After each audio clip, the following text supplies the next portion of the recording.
So for this problem, we're going to solve this system by graphing. My first thing I'm going to need to do when I start this is put this first equation here into slope-intercept form. So I will copy it down and I'll have 2x minus y equals 1. I'm going to minus 2x to get negative y equals negative 2x plus 1. Just going to use the commutative property up there on the right hand side. And then I got to divide by that negative 1 there. Don't forget there's an imaginary 1 there. Divide by negative 1. And that can be rewritten as y equals a positive 2x, because we're dividing that right there, minus 1, because this becomes a negative 1. So when I graph that line, my y-intercept is a negative 1, and my slope is a positive 2.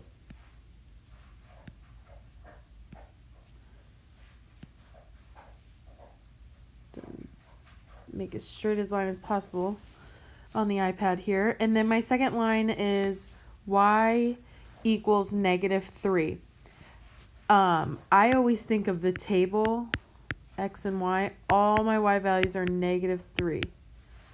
And then I put in any value for x. So negative 1, 0, positive 1. So I'll go over 1, down 3. Over negative 1, down 3. Over 0, down 3. So it's going to be a horizontal line. I also like to think of it as if it's y equals, it's going to be the opposite of whatever axis it is. So if it's y equals, the y-axis is vertical, so when it's a graph of y equals, it's going to be a horizontal line, and vice versa for x equals. It'll be a vertical line. So that's a vertical or horizontal line at negative 3. So it looks like they cross right here at negative 1, negative 1, negative 3. Yep. We can also check that. So y equals negative 3, that works. And then we've got 2 times negative 1 minus negative 3 equals 1. So I've got negative 2, add the opposite here, plus 3 equals 1. Negative 2 plus 3 is 1. So 1 equals 1. That checks out. For this problem, the first thing I'm going to have to do is put this equation here into slope-intercept form. So that will look like 2x minus 3y equals 21. I'll minus 2x.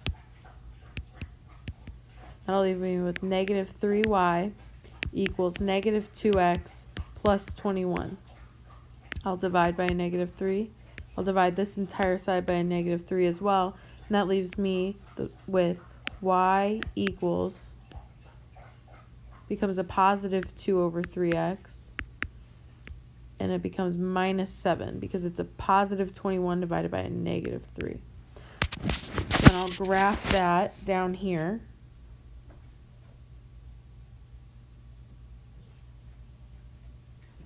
And then I'll rise to run 3. Rise to run 3. I like to do as many points as possible because it's a little bit more accurate.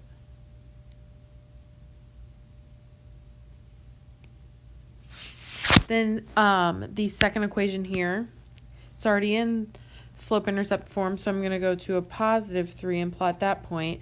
And then the slope is a negative 1, so I'll go down 1 to the right 1, down 1 to the right 1. I'll try to do as many points until I know they'll intersect, just so that I'm accurate. The more accurate, the better, which means the more points. They intersect at positive 6, that's a positive 6 to the right, and a negative 3. So that ordered pair looks like this. Again, don't forget to check these with your calculator really quick. There's no excuse to get these wrong. For this problem, I'll be using the substitution method to solve it. So this first equation is already solved for y, so I'll just plug that into the second equation wherever I see a y. So it's 3x plus 2x plus 1 equals -9. I'm going to combine like terms and minus 1 at the same time. That leaves me with 5x equals -10.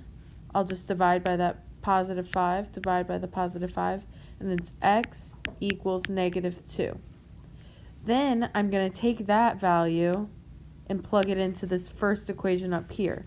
So I've got y equals 2 times -2 plus 1. Y equals -4 plus 1 to give me a total y equals -3. I too can check this nice and quick. I'll have -3 equals 2 times -2 plus 1. -3 equals -4 plus 1. -3 equals -3. And that checks. Then I'll check the second equation real quick. 3 times -2 plus -3 equals -9. -6 plus -3 equals -9. -9 equals -9. And that checks as well. I'll be using elimination as well, or not elimination, substitution on this problem again. Anywhere I see an x in this equation, I'm going to put in y minus 1.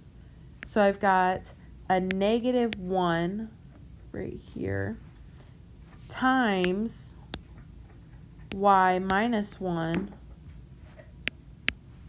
plus 2y equals -1. So I've got a -y plus a positive 1 plus a positive 2y equals a -1. I'm going to combine my like terms and subtract 1 at the same time, and that leaves me with y equals -2. Then I'm going to plug that into my first equation up here, and it'll leave me with x equals -2 minus 1, and x equals -3. Again, check these both out in both equations to see if they're true. For problem 7, I'll be using the elimination method. These already line up, so I know I'm going to cancel those out. So all I'm doing is adding both equations straight down, and that leaves me with 11j equals 27.5.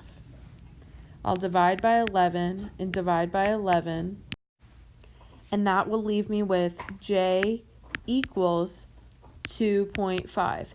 Now, here's where you get to make the decision. Which equation do you want to plug it into? I'm going to plug it into the first equation to solve for k. That will leave me with 3 times 2.5 plus 4k equals 23.5.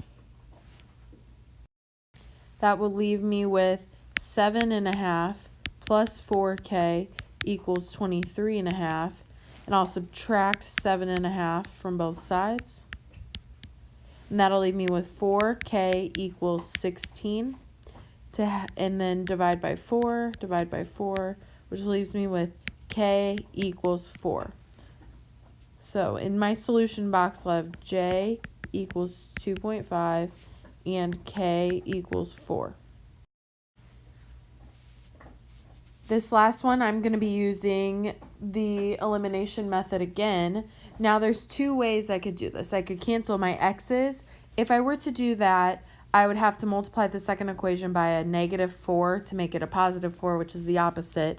But I like how in the y's, they're already opposite operations, so I'm just going to multiply that second equation by a -3 to it, or by a +3, excuse me, to make it a +15, which is the opposite of -15, so they'll cancel. So I'm going to rewrite that first equation. And then I'm going to write the second equation with multiplying each step by 3 so that I can quickly add them and cancel. So I've got a negative 3x plus 15y equals negative 39. I'm going to add those up, and I'll get negative 7x. The y's will cancel, and that's equal to negative 56. I'll divide by a negative 7, divide by negative 7, and I'll get x is equal to 8. Again, you get to make the decision here which equation you want to plug it into. I'm just going to go ahead and plug it into the second equation because they're a little bit smaller numbers. So it'll leave me with negative 8, this is a negative out in front, plus 5y equals negative 13. I'll add 8 to both sides to then get 5y equals negative 5. Divide by 5, divide by 5. I'll get y equals negative 1. Again, do not forget to check these problems. It's really quick and easy to do with your calculator. And the ordered pair for this is 8, negative 1.